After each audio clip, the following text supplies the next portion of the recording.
Let me run and take news to the king that the Lord has vindicated him by delivering him from the hands of his enemies. You are not the one to take the news today, said Joab. You may take the news another time, but you must not do so today, because the king's son has died. Then Joab said to the Cushite, Go, tell the king what you have seen. And the Cushite bowed before him and ran off. Then Hamas, son of Zadok, said to Joab, Come what may, let me run behind the Cushite. Joab said, My son, why do you want to go? You don't have any news that will bring you a reward. He said, Come what may, let me run. So Joab said, Run. So then Hamas took by way of the plain and passed the Cushites. While David was sitting between the inner and outer gate, the watchman went up on the roof of the gateway. He looked out and saw a man running. He reported it to the king, and he said, If he is running alone, he must have good news. And the runner got closer and closer. And then the watchman looked out and saw another runner coming. He called down to the gatekeeper, Look, there comes another man. He must be bringing good news too. The first man, he appears to be Hamas, son of Zadok. And then Hamas said to the king, All is well. And then he laid before him and bowed him and said to the king, Praise be to the Lord your God. He has lifted up those who have raised their hand against you, my lord the king. Is the young man Absalom safe?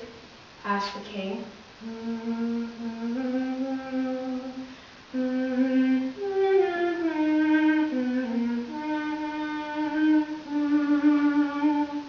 I saw a great commotion just before Joab was about to send out the king's servants and meet your servant, but I do not know what it was. Said Hamas. Stand aside. And wait there. And then the Cushite came to the king. My lord the king, hear the good news. The Lord has vindicated you today by delivering you from all who rose up against you. Is the young man Absalom safe?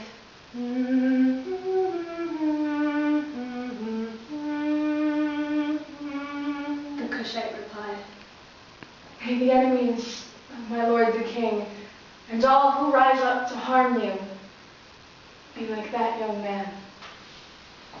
Then the king got up and passed through the gateway and went to the room. And then he cried aloud and said, Oh, Absalom, my son, Absalom, that I would have died instead of you. Oh, Absalom, my son. And then Joab was told, The king is weeping and mourning for Absalom. And that victory that happened that day then turned to mourning, because the soldiers were told, the king is grieving for his son.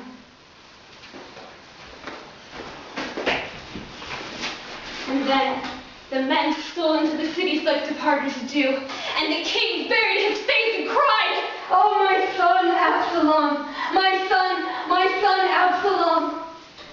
Then Joab entered the king's room. Today, you have humiliated all you men who have just saved your life and the lives of your sons and daughters and the lives of your wives and concubines. You love those who hate you and hate those who love you. You have made it clear that the commanders and their men mean nothing to you. I see that you would be pleased if Absalom were alive today and all of us were dead.